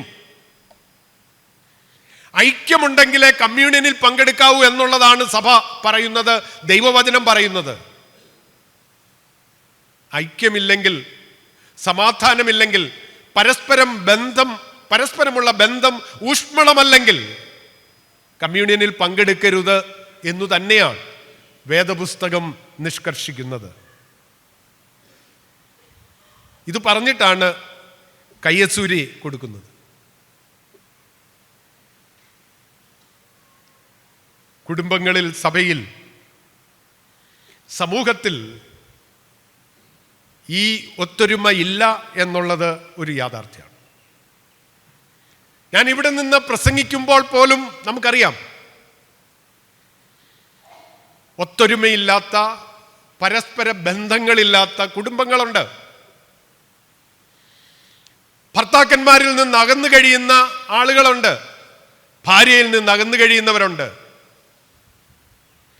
മാതാപിതാക്കളും കുഞ്ഞുങ്ങളും തമ്മിൽ അകന്നു കഴിയുന്ന ഭവനങ്ങളുണ്ട്. ഒരുമയില്ലാത്ത സഭകൾ, സഭാകൂട്ടങ്ങൾ, വിശ്വാസ സമൂഹങ്ങൾ.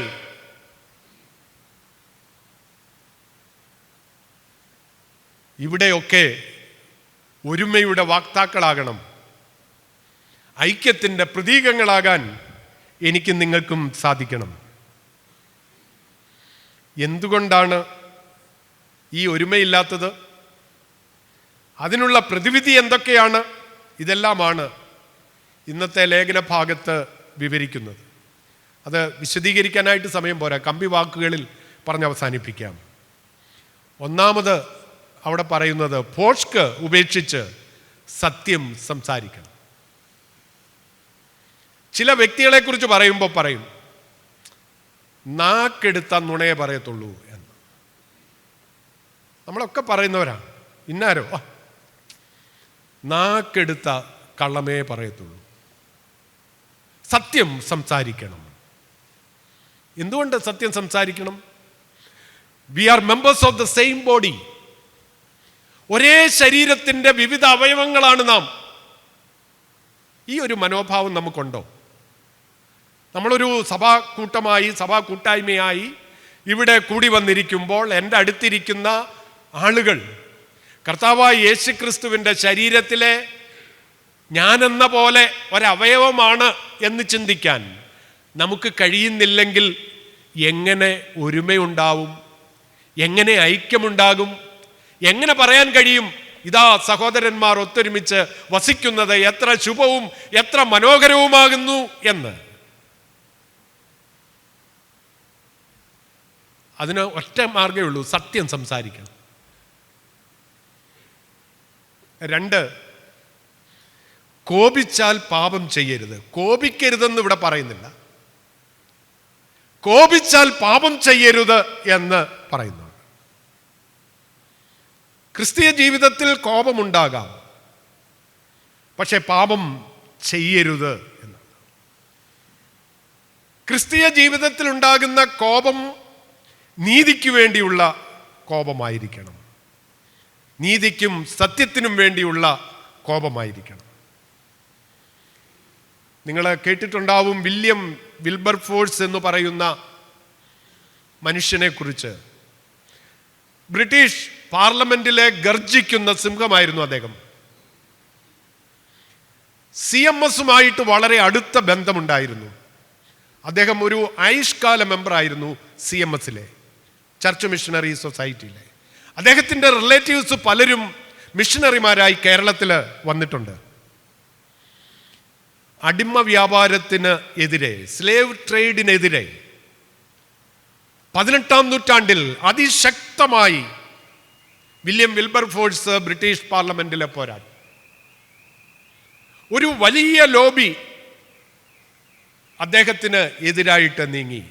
അദ്ദേഹത്തെ പിന്തുണയ്ക്കുന്നവർ 1-2 പേരെ ഉള്ളായിരുന്നു. പക്ഷെ അദ്ദേഹം പിന്മാറിയില്ല. അദ്ദേഹം ശബ്ദിച്ചുകൊണ്ടേയിരുന്നു. ഏതാനും വർഷങ്ങൾക്ക് ശേഷം ബ്രിട്ടീഷ് പാർലമെന്റ് പാസാക്കി സ്ലേവ് ട്രേഡ്, അടിമ വ്യാപാരം നിർത്തലാക്കി. യേശു കർത്താവ് കോപിച്ച രംഗങ്ങൾ പുതിയ നിയമത്തിൽ നാം വായിക്കുന്നുണ്ട്. ദേവാലയത്തിൽ വന്ന കർത്താവ് അതൊരു കച്ചവട സ്ഥലമായി കണ്ടപ്പോൾ താനെ ചമ്മട്ടി ഉണ്ടാക്കി വിൽക്കുന്നവരെയും വാങ്ങുന്നവരെയും അടിച്ച് പുറത്താക്കി. കോപത്തോടാ കർത്താവ് ചെയ്തത്. എന്നിട്ട് കർത്താവ് പറഞ്ഞു, എൻ്റെ ആലയം പ്രാർത്ഥനാലയം, നിങ്ങളോ അതിനെ കള്ളന്മാരുടെ ഗുഹയാക്കി എന്ന് കർത്താവ് പറയുകയാണ്. ഇവിടെ നമ്മൾ എന്തുകൊണ്ട് കോപിച്ചാൽ പാപം ചെയ്യരുതെന്നും അത് സൂര്യൻ അസ്തമിക്കുന്നത് വരെ കോപം വെച്ചുകൊണ്ടിരിക്കരുത് എന്ന് പറയുന്നതും എന്തിനാണ്? അവിടെ തന്നെ അത് പറയുന്നുണ്ട്, പിശാചിന് ഇടം കൊടുക്കരുത് എന്ന്. നമുക്കൊരാളോട് ദേഷ്യം ഉണ്ടായി, അന്ന് തന്നെ നമ്മൾ നിരന്നില്ല എന്ന് വിചാരിക്കുക. അതിൻ്റെ പിറ്റേ ദിവസവും ഒക്കെ ആയിട്ട് അതിനെ സംബന്ധിച്ച് പല ആളുകൾ നമ്മളോട് വന്ന് അഭിപ്രായം പറയും, എടാ നീ ചെയ്തത് നന്നായി, അവനത് വേണ്ടതായിരുന്നു, അങ്ങനെ തന്നെ വേണം. ഇങ്ങനെ എരിവ് കയറ്റി കൊടുക്കും. അങ്ങനെയുള്ള ആളുകളുണ്ട്. സമൂഹത്തിലെ ശാന്തിയല്ല, സമൂഹത്തിൽ സമാധാനമല്ല, അവിടെ പരസ്പരം കലഹിപ്പിക്കുന്ന ആളുകളെ നമുക്ക് കാണാനായിട്ട് സാധിക്കും. അവർ സ്വയമേ ചെയ്യുന്നതാണെന്ന് ഞാൻ കരുതുന്നില്ല. പിശാചിൻ്റെ പ്രവർത്തനമാണ്. ഐക്യം ദൈവികമെങ്കിൽ അനൈക്യം പിശാചിൻ്റെ കുടില തന്ത്രമാണ്. അതുകൊണ്ട് പിശാചിന് ഇടം കൊടുക്കരുത്. There are outbreaks of anger. അതുപോലെ തന്നെ ലോങ് ലീവ്ഡ് ആങ്കർ, കോപം കൊണ്ട് പൊട്ടിത്തെറിക്കാം. ദീർഘനാള് കോപം വെച്ചുകൊണ്ടിരിക്കുന്നവരും ഉണ്ട്. ഒരിക്കലൊരു പട്ടക്കാരൻ ഒരു പള്ളിയിലെ സ്ഥലം മാറി ചെന്നു. സാധാരണ നിലയിലെ കൈക്കാരന്മാരോ കമ്മിറ്റിയിലുള്ളവരോ അല്ലെങ്കിൽ കപ്പ്യാരോ ആണ് അച്ഛന്മാരെ വീട് കാണിക്കാനായിട്ട് പോകുന്നത്. ഇവിടെ കൈക്കാരനാണ് അച്ഛൻ്റെ കൂടെ പോയത്. ഒരു വീടിൻ്റെ മുമ്പിൽ ചെന്നപ്പം അച്ഛനോട് പറഞ്ഞു, അച്ഛാ ഞാൻ ഇവിടോട്ട് വരുന്നില്ല. അപ്പോൾ ഇത് ആരുടെ വീടാ ചോദിച്ച് പറഞ്ഞു വന്നപ്പം പുള്ളിയുടെ ബ്രദറിൻ്റെ വീടാണ്. അച്ഛാ ഞങ്ങൾ തമ്മിൽ പിണക്കത്തില്ല, ഞാൻ അവിടെ കയറാറില്ല, അവൻ എൻ്റെ വീട്ടിലും കയറാറില്ല. ഇങ്ങനെയുള്ള ദീർഘനാൾ കോപം വെച്ചുകൊണ്ടിരിക്കുന്ന ആളുകളുണ്ട്. ഇത് നല്ലതോ ചീത്തയോ കോപം വെച്ചുകൊണ്ടിരിക്കുന്നവരെ ചിന്തിച്ചാൽ മതി. ചില ആളുകൾ പറയും മരിച്ചാലും മറക്കത്തില്ല, മരിച്ചാലും മറക്കത്തില്ല. ഇങ്ങനെയുള്ള മനോഭാവം കൊണ്ട് എങ്ങനെ കർത്താവിനെ സ്നേഹിക്കാൻ കഴിയും? എങ്ങനെ കൂട്ടായ്മ അനുഭവിക്കാൻ കഴിയും? ഈ മനോഭാവം വെച്ചുകൊണ്ട് എന്തിനാണ് കമ്മ്യൂണിയനിൽ പങ്കെടുക്കുന്നത്? നാം സ്വയം ചോദിക്കേണ്ടത് വളരെ ആവശ്യമാണ്. ഇന്ന് നാലാമതവിടെ പറയുന്നത്, നല്ല വാക്കല്ലാതെ ആകാത്തതൊന്നും സംസാരിക്കരുത്. നല്ല വാക്കല്ലാതെ ആകാത്തതൊന്നും സംസാരിക്കരുത്. There is loud talking and insulting language. പൊട്ടിത്തെറിച്ച് സംസാരിക്കും, ഇൻസൾട്ട് ചെയ്യും. എവിടെങ്കിലും ഒരു കുത്തു കൊടുക്കാതെ, നമ്മുടെ ആ സംസാരത്തിനുള്ളിൽ എവിടെങ്കിലും ഒരു കുത്ത്, എവിടെങ്കിലും അവനെ ഒന്ന് ഇടിച്ചു താക്കുന്ന രീതിയിൽ. നമ്മളെന്തോ കേമനായിട്ടാണോ? ഒന്നുമില്ല, നമ്മളൊന്നുമല്ല. ഒരു ശ്വാസമേ ഉള്ളൂ. തിരിച്ചറിയണം. പ്രത്യേകിച്ച് നാം ഈ നോയമ്പിൻ്റെ കാലയളവിൽ അത് തിരിച്ചറിയണം. പാശ്ചാത്യ സഭയുടെ പിന്തുടർച്ചക്കാരാണല്ലോ നാം. പൗരസ്ത്യ സഭകൾ 50 ദിവസത്തെ നോയമ്പ് ആചരിക്കുമ്പോൾ പാശ്ചാത്യ സഭകൾ 40 ദിവസത്തെ നോയമ്പ് ആചരിക്കുന്നു. ആഷ് വെനസ്ഡേയാണ് നോയമ്പ് നാം ആരംഭിക്കുന്നത്. ചില പള്ളികളിൽ ഇപ്പോഴും ആഷ് വെനസ്ഡേയുടെ അന്ന് കരികൊണ്ട് ചാമ്പലുകൊണ്ട് നെറ്റിയിൽ കുരിശ് വരച്ചു വിടും പട്ടക്കാര്. ആ കുരിശ് വീട്ടിൽ ചെന്നിട്ടൊക്കെ കുറേ ആ ദിവസം കഴിവതും അവർ മുഖം കഴുകി ആ ചാരം കളയാറില്ല. എന്താ അത് അർത്ഥമാക്കുന്നത്? എന്താണത് അർത്ഥമാക്കുന്നത്? നീ പൊടിയാകുന്നു, മനുഷ്യ നീ പൊടിയാകുന്നു, പൊടിയിലേക്ക് മടങ്ങിച്ചേരും. നീ പൊടിയാണ്, പൊടിയിലേക്ക് മടങ്ങിച്ചേരും.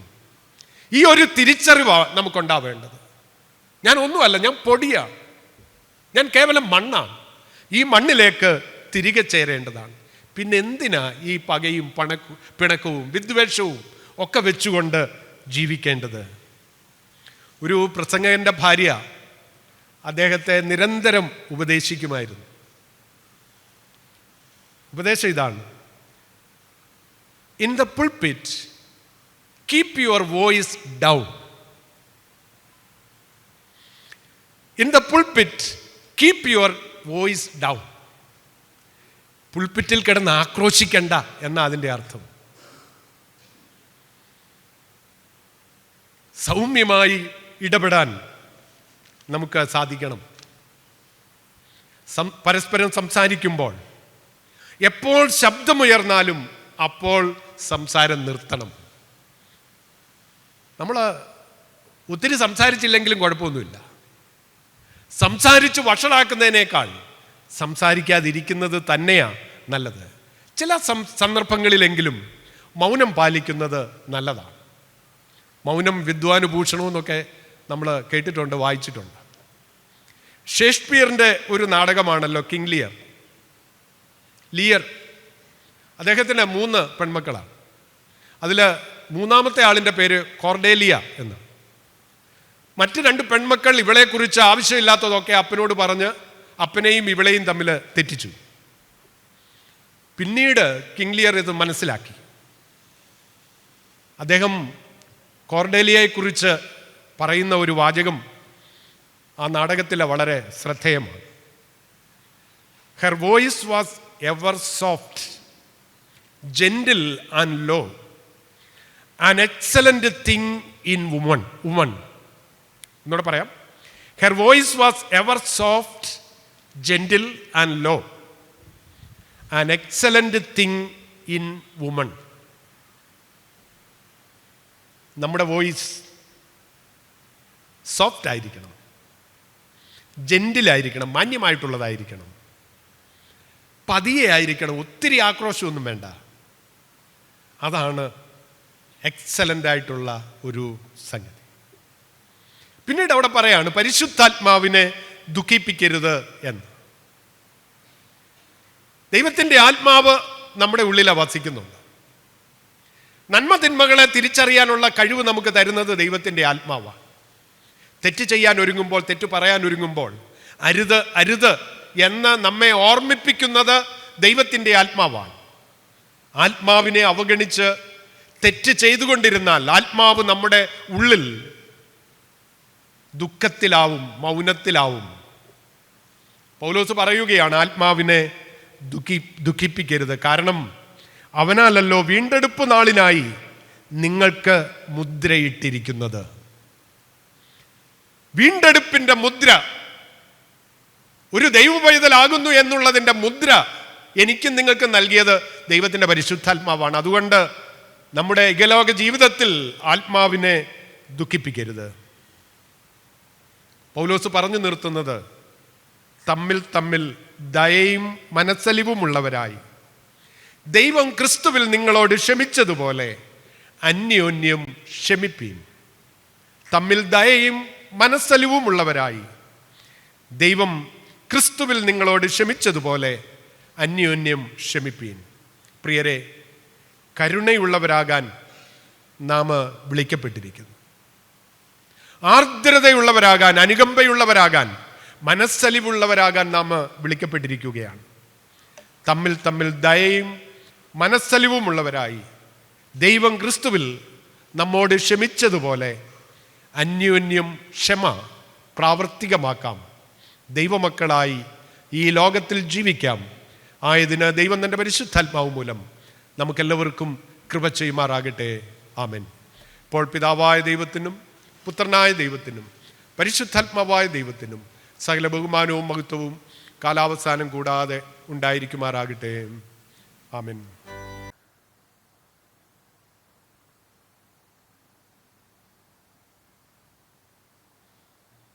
ഇപ്പോൾ ക്രിസ്തുവിൻ്റെ ശരീരത്തിൻ്റെയും രക്തത്തിൻ്റെയും സക്രമന്ത് വിശ്വാസത്താൽ കൈക്കൊണ്ട നമുക്ക് ദൈവത്തിന് സ്തോത്രം ചെയ്യാം.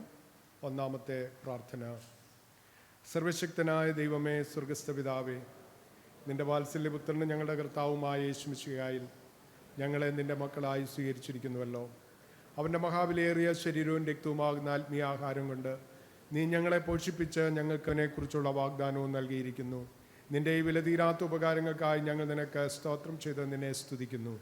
ഞങ്ങളെ തന്നെ ഞങ്ങളുടെ ശരീരങ്ങളെയും ആത്മാക്കളെയും ജീവനും വിശുദ്ധിയുമുള്ള യാഗമായി നിനക്ക് സമർപ്പിക്കുന്നു. അതാകുന്നുവല്ലോ ഞങ്ങളുടെ ഏറ്റവും ഉചിതമായ ആരാധന. ഞങ്ങൾ ഈ ലോകത്തിന് അനുരൂപരാകാതെ നല്ലതും പൂർണ്ണവുമായ ദൈവഹിതമെന്ന് തിരിച്ചറിയേണ്ടതിന്, മനസ്സ് പുതുക്കി രൂപാന്തരപ്പെടേണ്ടതിന് സഹായിക്കണമേ. അങ്ങനെ ഞങ്ങൾ ഭൂമിയിൽ നിന്നെ അനുസരിച്ച് ഒടുവിൽ നിൻ്റെ സ്വർഗീയ രാജ്യത്തിൽ നിൻ്റെ സകല വിശുദ്ധരോടും കൂടെ സന്തോഷിക്കേണ്ടതിന് കൃപയരുളണമെന്നും നിന്നോട് അപേക്ഷിക്കുന്നു. അവൻ നിന്നോടും പരിശുദ്ധാത്മാവിനോടും കൂടെ എന്നേക്കും ഏകദൈവമായി ജീവിച്ച് വാഴുന്നുവല്ലോ.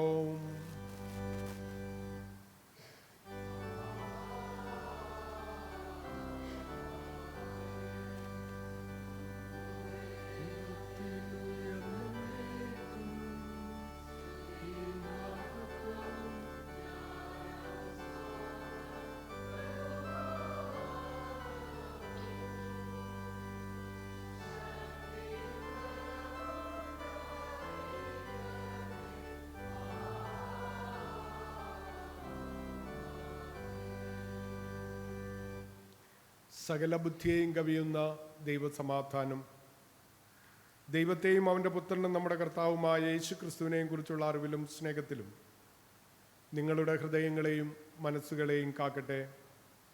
ഇങ്ങനെ പിതാവും പുത്രനും പരിശുദ്ധാത്മാവുമായ സർവശക്തനായ ദൈവത്തിൻ്റെ അനുഗ്രഹവും നിങ്ങളുടെ ഇടയിലുണ്ടായി എല്ലാം ഇപ്പോഴും നിങ്ങളോട് കൂടെ ഇരിക്കുമാറാകട്ടെ.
നോട്ടീസായി ചില കാര്യങ്ങൾ ഓർമ്മിപ്പിക്കട്ടെ. ഇന്നത്തെ ഈ ആരാധനയിൽ പങ്കെടുക്കുന്ന എല്ലാവരോടുമുള്ള ഹൃദയം നിറഞ്ഞ നന്ദിയും സ്നേഹവും ഈ സന്ദർഭത്തിൽ അറിയിക്കുന്നു. ഇന്ന് ആരാധനയ്ക്ക് ശേഷം വിമൻസ് ഫെലോഷിപ്പിൻ്റെ മീറ്റിംഗ് ഹോക്സ്വർത്ത് ഹാളിൽ കൂടുന്നതാണ്. ബൈബിൾ സ്റ്റഡിയാണ് നടക്കുന്നത്. കൊലോസ്യ ലേഖനത്തിൽ നിന്നാണ് പഠിപ്പിക്കുന്നത്. താല്പര്യമുള്ള എല്ലാ വനിതകൾക്കും അതിൽ വന്ന് പങ്കെടുക്കാവുന്നതാണ്. ഒബിച്ചുറി: തോട്ടത്തിൽ ജോൺസ് വില്ല ശ്രീ തോമസ് വർഗീസിൻ്റെ സഹധർമ്മിണി ശ്രീമതി ഏലിയമ്മ വർഗീസ് മോളമ്മ നിത്യസ്വസ്ഥതയിൽ പ്രവേശിച്ചു. സംസ്കാരം പിന്നീട്. സഭയുടെ അനുശോചനം ഈ സന്ദർഭത്തിൽ അറിയിക്കുന്നു. ഒപ്പം വേർപാടിൻ്റെ ദുഃഖത്തിലിരിക്കുന്ന പ്രിയപ്പെട്ട ദാസിനെയും കുഞ്ഞുങ്ങളെയും ദൈവം തമ്പുരാൻ അനുഗ്രഹിക്കട്ടെ, സമാധാനം നൽകട്ടെ എന്ന് പ്രാർത്ഥിക്കുകയും ചെയ്യുന്നു. ബുധനാഴ്ച വൈകിട്ട് 6:30 നോമ്പിലെ ആരാധനയും വചന ശുശ്രൂഷയും ഉണ്ടായിരിക്കും. എല്ലാവരുടെയും സാന്നിധ്യം ഈ നോമ്പിലെ ആരാധനയ്ക്കും വചന ശുശ്രൂഷയ്ക്കും ഉണ്ടായിരിക്കണം എന്ന് പ്രത്യേകം ഓർമ്മിപ്പിക്കുന്നു. വെള്ളിയാഴ്ച രാവിലെ 8 മണിക്ക് വിശുദ്ധ സംസർഗ ശുശ്രൂഷയും 9:30 ഉപവാസ പ്രാർത്ഥനയും പള്ളിയിൽ വെച്ച് നടത്തപ്പെടുന്നതാണ്. ഏരിയ പ്രാർത്ഥനകൾ: കിഴക്കുഭാഗം ഏരിയ പ്രാർത്ഥന കയ്യാലയ്ക്കകത്ത് താഴ്ചയിൽ ശ്രീ ഏബ്രഹാം ഡേവിഡിൻ്റെ ഭവനത്തിൽ വെച്ചും, മധ്യഭാഗം ഏരിയ പ്രാർത്ഥന പരുത്തിക്കാട്ടിൽ പാറയിൽ ശ്രീ P.O. ഉമ്മൻ നൈനാൻ്റെ ഭവനത്തിൽ വെച്ചും കൊച്ചുമോൻ്റെ ഭവനത്തിൽ വെച്ചും നടത്തപ്പെടുന്നതാണ്. തീപ്പനി ടൗൺ ഭാഗം ഏരിയകളിൽ പ്രാർത്ഥന ഉണ്ടായിരിക്കുന്നതല്ല. വരുന്ന ഞായറാഴ്ച വിമൻ സൺഡേ ആയി ആചരിക്കുന്നതാണ്. വരുന്ന ഞായറാഴ്ച സമർപ്പിക്കാനായിട്ടുള്ള വിമൻസ് ഫെലോഷിപ്പിൻ്റെ കവറുകൾ ഈ ആഴ്ച തന്നെ ഭവനങ്ങളിൽ എത്തിക്കുന്നതാണ്. ഈ സാമ്പത്തിക വർഷം മാർച്ച് മാസം 31-ാം തീയതി അവസാനിക്കുകയാണല്ലോ. അതിനു മുമ്പായി കൊടുത്തു തീർക്കേണ്ട മാസവരി ലേലത്തുകകൾ എല്ലാം കൊടുത്തു തീർക്കണം എന്നോർമ്മിപ്പിക്കുന്നു. ഇന്നത്തെ ടീ ആൻഡ് സ്നാക്സ് സ്പോൺസർ ചെയ്തിരിക്കുന്നത് മാലിയിൽ ശ്രീ ജോൺ ചെറിയാനും കുടുംബവുമാണ്. അവരോടുള്ള പ്രത്യേക നന്ദി ഈ സമയത്ത് അറിയിക്കുന്നു. തിരുവല്ല വൈദിക ജില്ലാ യുവജന പ്രസ്ഥാനത്തിൻ്റെ ആഭിമുഖ്യത്തിൽ വിദ്യാർത്ഥികൾക്കായി എക്സാമിനേഷൻ ഓറിയൻറ്റേഷൻ ക്ലാസ് ഇന്ന് ഉച്ചകഴിഞ്ഞ് 3 മണിക്ക് തീപ്പനിപ്പള്ളിയിൽ വെച്ച് നടത്തപ്പെടും. പേര് നൽകിയിട്ടുള്ളവർ 2:30 നമ്മുടെ ദേവാലയത്തിൽ എത്തിച്ചേരണം എന്നറിയിക്കുന്നു. സ്ത്രീജന സഖ്യത്തിൻ്റെ മഹായിടവക കലാമേള ഫെബ്രുവരി മാസം 28, മാർച്ച് 14 എന്നീ തീയതികളിൽ കോട്ടയത്ത് വെച്ച് നടത്തപ്പെടുന്നതാണ്. അതിൽ പോകുവാൻ അർഹത ലഭിച്ചിരിക്കുന്നവർ പോയി പങ്കെടുക്കണമെന്ന്. കൊങ്ങളത്ത് ശ്രീ ജേക്കബ് മാത്യുവിൻ്റെ സഹധർമ്മിണി ശ്രീമതി രജനി ജേക്കബ് 16/2/2026 നിത്യസ്വസ്ഥതയിൽ പ്രവേശിച്ചു. സംസ്കാര ശുശ്രൂഷ കഴിഞ്ഞ ബുധനാഴ്ച 18-ാം തീയതി നമ്മുടെ ദേവാലയത്തിൽ വെച്ച് നടത്തപ്പെട്ടു. സഭയുടെ അനുശോചനം ഒരിക്കൽ കൂടെ രേഖപ്പെടുത്തുന്നു.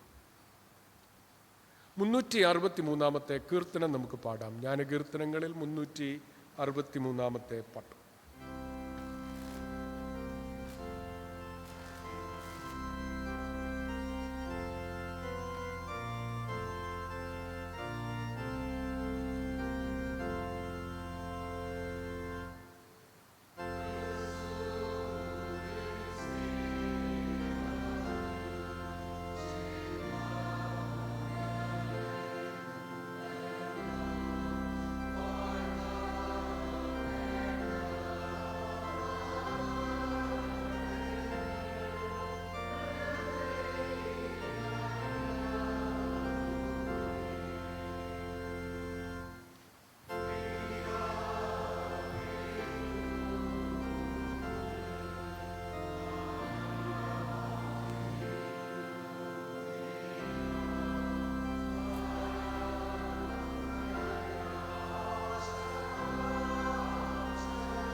സ്നേഹവാനായ ദൈവമേ, സ്വർഗീയ പിതാവേ, അവിടുത്തെ ആലയത്തിൽ ഒരുമിച്ച് വന്നങ്ങേ ആരാധിപ്പാൻ, അങ്ങേ മഹത്വപ്പെടുത്തുവാൻ അവിടുന്ന് കൃപ നൽകിയതുകൊണ്ട് ഞങ്ങൾ നിന്നെ വാഴ്ത്തുന്നു, ഞങ്ങളങ്ങേ സ്തുതിക്കുന്നു. കർത്താവേ, കരുണയുള്ളവരായി ആർദ്രതയും മനസ്സലിവുമുള്ളവരായി ഈ ലോകത്തിൽ ജീവിപ്പാൻ നീ ഞങ്ങൾക്ക് സഹായിക്കണമേ. കർത്താവേ, ആ ദൈവികമായ ക്ഷമ ഞങ്ങളുടെ ജീവിതത്തിൽ പ്രാപിക്കുന്നതിന് നീ ഞങ്ങൾക്ക് ഇടയാക്കണമെന്ന് പ്രാർത്ഥിക്കുന്നു. തമ്മിൽ ദയയുള്ളവരായി കർത്താവെ, ക്രിസ്തുവിൽ അവിടുന്ന് ഞങ്ങളോട് ക്ഷമിച്ചതുപോലെ മറ്റുള്ളവരോട് ക്ഷമിക്കുവാനുള്ള കൃപ നീ ഞങ്ങൾക്ക് നൽകി ഞങ്ങളെ എല്ലാവരെയും അനുഗ്രഹിക്കണമേ. ഈ നോയമ്പിൻ്റെ കാലഘട്ടം ഞങ്ങൾക്കെല്ലാവർക്കും അനുഗ്രഹത്തിന് മുഖാന്തരമായി തീരണം. അവിടുത്തെ സാന്നിധ്യത്തിൻ്റെ മറവിൽ ഞങ്ങളെ മറയ്ക്കണം, നിത്യരാജ്യത്തിനായിട്ടും ഒരുക്കണമെന്ന് യേശു രക്ഷിതാവിൻ്റെ വിലയേറിയ നാമത്തിൽ പ്രാർത്ഥന കേൾക്കണമേ. ആമേൻ. കർത്താവ് നിങ്ങളോട് കൂടെ ഇരിക്കട്ടെ. നമുക്ക് സമാധാനത്തോടെ പോകാം. ആമേൻ.